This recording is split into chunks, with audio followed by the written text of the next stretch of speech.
Pick up any personal care product in your bathroom. Shampoo, deodorant, body wash, moisturiser. Find the ingredients lists and look for one word: fragrance. If it's there, and it most likely is, the manufacturer is legally allowed to hide what's behind it. I'll explain exactly why that's legal in a moment, but what's behind it is affecting your hormones every single day. My name is Paweł. Most English speakers call me Pav. This is episode 2 of Hidden Toxins, a series uncovering the environmental exposures affecting our health every day and what you can realistically do about each one. Episode 1 covered nanoplastics. I link it in the description. Before we get into the products themselves, let me briefly explain what we're actually talking about. Because once you understand the mechanism, everything else in these episodes makes a lot more sense. Your body runs on hormones. They control almost everything. Your metabolism, your mood, your sleep, your fertility, your immune system, how you gain or lose weight, how you age.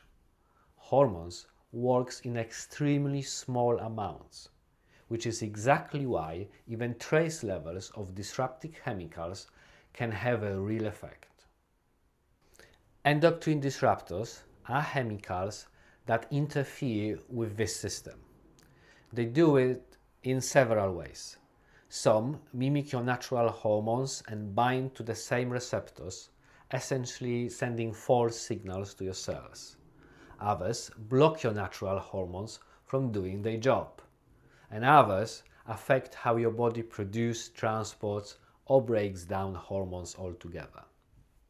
The result is a hormonal system that isn't functioning the way it should, and the effects aren't always immediate. Endocrine disruptors are particularly concerning because exposure during critical windows, early childhood, puberty, pregnancy, can have effects that only show up years or decades later. Let me give you some numbers that put this in context. Sperm counts have dropped by more than 50% over the last 50 years. Testicle cancer rates have tripled. Endometriosis, a condition where tissue similar to the womb lining grows outside the womb, affects 1 in 10 women. Early puberty in girls is becoming more common. These are not random trends. Researchers are increasingly linking them to endocrine disrupting chemicals in our everyday environment. And one of the biggest sources of daily exposure to these chemicals is something most people never question: their personal care products. So where are these endocrine disrupting chemicals coming from in your personal care products? The answer starts with a single word: fragrance, or perfume, as it appears on some labels. Same thing, same loophole. If you pick up almost any personal care product and look at the ingredients list, you'll find it. Shampoo, conditioner, body wash, moisturiser, deodorant, aftershave. Fragrance is in almost all of them. And here's the problem.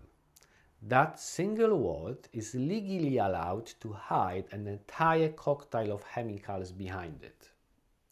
This is known as the fragrance loophole. In both the EU and the US, fragrance formulas are considered trade secrets. Manufacturers are not required to disclose the individual ingredients that make up their fragrance. So when you see this word on a label, you have no way of knowing what's actually in it. It could be a handful of ingredients. It could be dozens. And some of those ingredients are endocrine disruptors. The most common ones hiding behind fragrance are phthalates, a family of chemicals used to make scent last longer on the skin. Phthalates are some of the most well-studied endocrine disruptors we know of. They interfere with with testosterone production, they've been linked to reduced sperm quality, and they've been found in the urine of virtually every person tested in population studies, meaning almost everyone is already exposed. So the first skill this episode gives you is simple. When you pick up a personal care product, find the ingredients lists and look for fragrance or perfume. That single check tells you immediately whether the manufacturer is hiding something. Now let's talk about the most common personal care products and why they deserve specific attention. Deodorant and antiperspirant. And these are actually two different things worth distinguishing. Deodorant masks odor. Antiperspirants block sweat by using aluminum compounds to plug the sweat glands. It's the aluminum that's the concern here. Aluminum mimics estrogen in the body.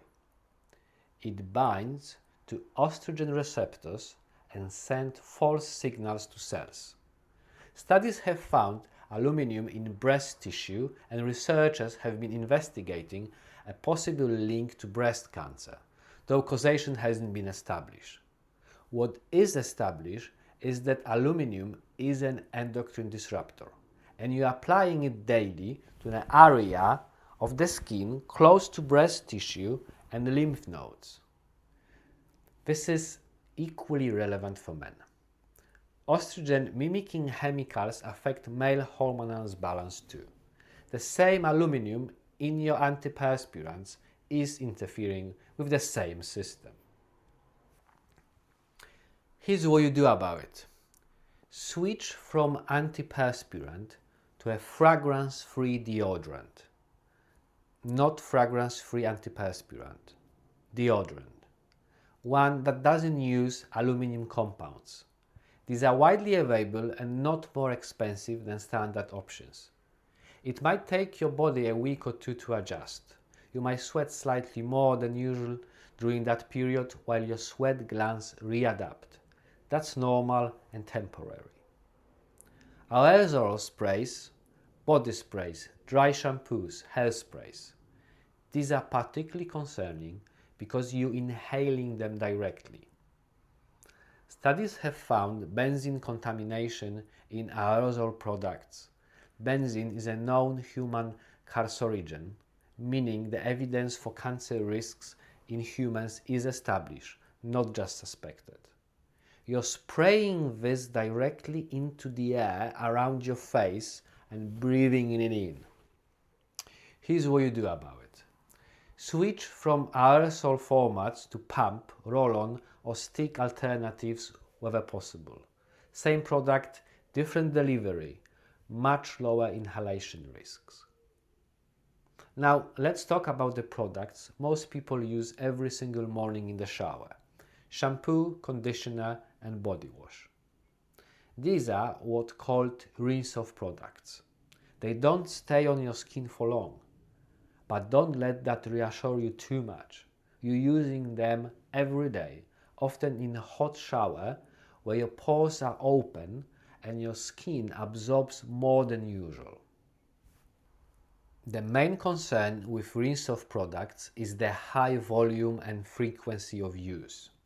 A study found that parabens, preservatives used in the vast majority of shampoos, conditioners and body washes, are absorbed through the skin even in rinse-off products. Parabens mimic estrogen in your body. They bind to estrogen receptors and trigger the same responses as the hormone itself. There's also an inhalation point that most people never consider. A hot shower creates steam, and whatever chemicals are in your products are released into that steam and into the air around you.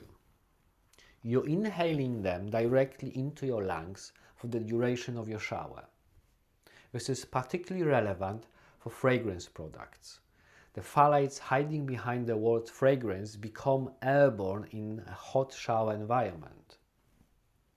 Here's what you do about it. Switch to fragrance-free shampoo, conditioner and body wash. Look for products that are also paraben-free. This is now clearly labeled on many products and doesn't necessarily mean more expensive. If you want to go further, look for products with short, recognizable ingredients lists. The fewer ingredients you can't pronounce, the better. If rinse-off products are a concern, leave-on products are more so. Moisturizers, sunscreen, lip balm, foundation. They stay on your skin for hours. The longer a product sits on your skin, the more opportunity there is for absorption. Moisturizers are the biggest daily exposure in this category for most people. Applied all over the body, left on all day, often containing both fragrance and parabens. The skin on your face is particularly thin and absorbs more than skin elsewhere on your body. And facial moisturizers are typically up twice a day. Sunscreen deserves a specific mention because there are two fundamentally different types, and most people don't know the difference. Chemical sunscreens use ingredients like oxybenzone or oxyxenate to absorb UV radiation. Both are endocrine disruptors.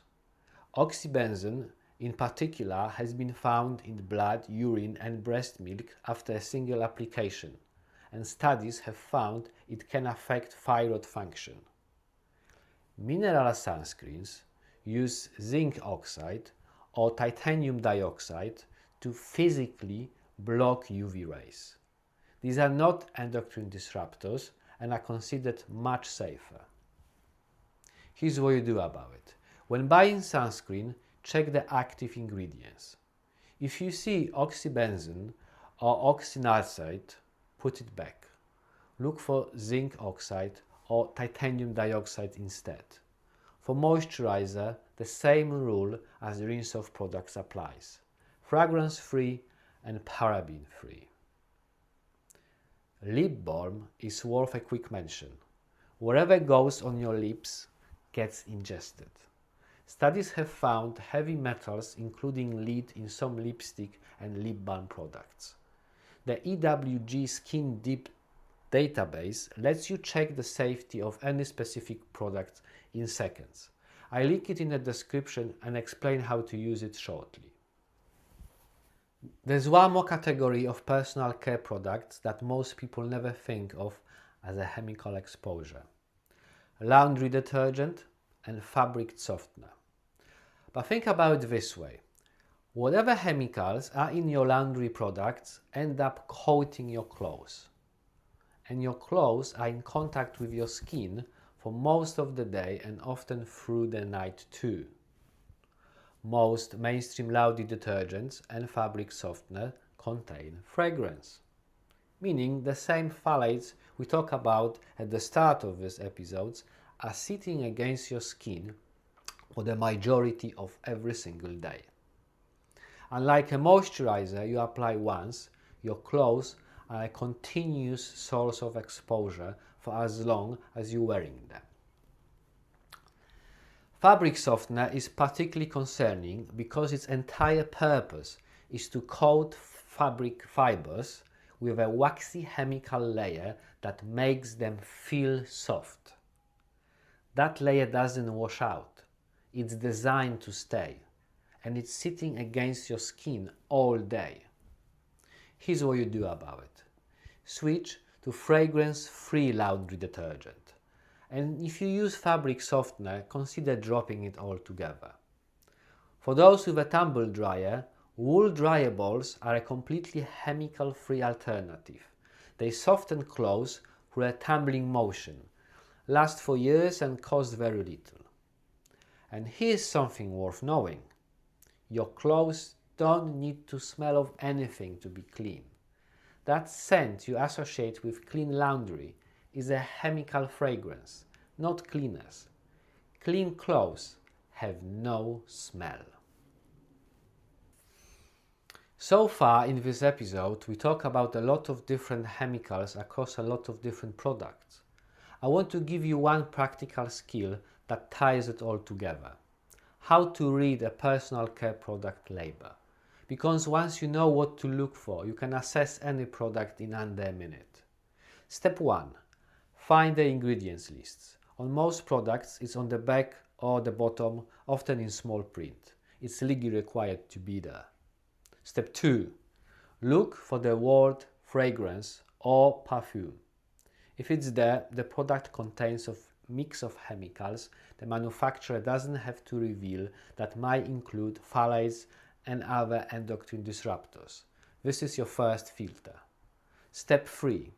Look specifically for phthalates. They appear on labels under names like DEP, DBP, or DEHP. If you see any of these, the product contains chemicals directly linked to hormone disruption. Step 4. Look for parabens. They're easy to spot because they all end in the word paraben. Methylparaben, propylparaben, butylparaben. If you see any of these, the product contains estrogen-mimicking preservatives. Step 5. For sunscreen specifically, look for oxybenzone or oxyxenite. If either is present, choose a mineral alternative with zinc oxide or titanium dioxide instead. The EWG Skin Deep database lets you search any product by name and get the full safety breakdown of every ingredient. It's free, it's easy to use, and I link it in the description. It's generally one of the most useful tools available for anyone trying to make better choices with personal care products without spending hours researching every ingredient themselves. And remember, safer products are not always more expensive. Fragrance-free, paraben-free options exist at every price point. The label is the tool. You don't need to spend more. You just need to read it. Before I go, a quick note. Everything in this video is based on published scientific research, and I link the key studies in the description. I'm not a doctor or medical professional, and nothing here is medical advice. If you find this useful, subscribing generally helps the channel grow. In the next episodes of Hidden Toxins, we're looking at something that's in your cookware, your food packaging, and your clothing. Chemicals so stable that don't break down in nature, and they don't break down in your body either. I'll see you there.